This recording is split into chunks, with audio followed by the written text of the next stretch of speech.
Iwi he whakatau e tika ana mo tētahi hui a tūrai, he terenga waka ki runga i te awa o Whanganui, e tika ana mo tētahi hui a Kaimanawa. Ai marika i tai atu a Wheao Harry ki te rohe o Whanganui i te rānei, i reira te hiarau tāngata o te hapori, mei kore noa e tūpono ka kite, ka tata, ka tūtaki rātou ki te tamāroa tuarima o Ingarangi. Kei te Whanganui ātara, kei Whanganui e hoa mā, tātātou manu kāewa, Irena Smith i tēnei wā. Irena, kei a koe.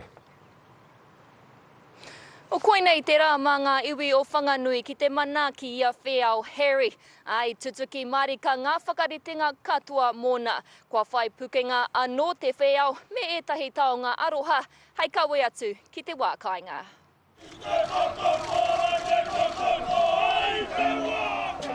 Ka hoki Māori atu a Prince Harry ki Ingarangi. Te uri kāhui ari ki tuatahi ki te hoe waka. Ko au te awa, ko te awa ko au. I am the river and the river is me.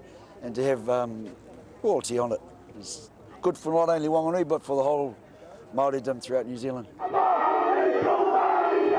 I whakaeke rangatira atu ia ki te marae. Engari ki ētahi, he whanaunga ke ia. Mihi mai.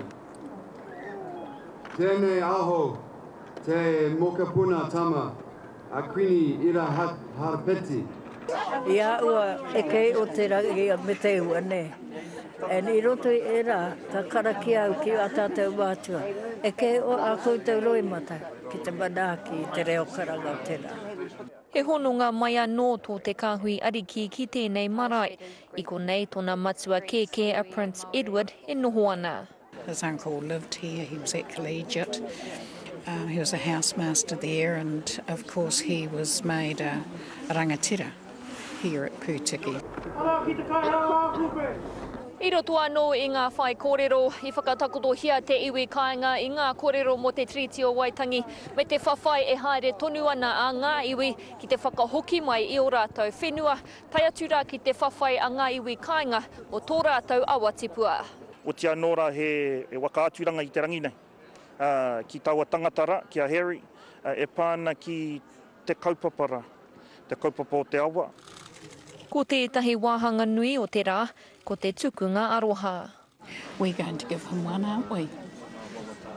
This one here has been carved by one of our local young men from here, from Pūtiki.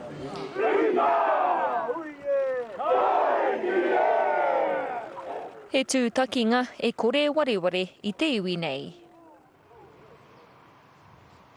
No te haora nei i mutu ngā mahi a Wheao Harry i huitahi ia me ngā more huhoia.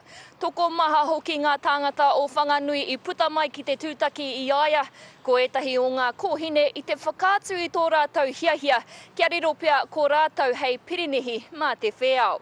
He oi hei a popo ka tai atu ia ki Tāmaki Makaurau, ki te kura o Southern Cross, a me te hohi pira o Miromoa. Ka whakakapi te pō i te taha o te Premier a John Key me te kaiarahi o reipa a Andrew Little. Ka wehe atu a Wheao Harry ki te wā kāinga a te rāhoroi, Scotty. Ka wani ke wena whakamārama Irena, tēnā rā koe.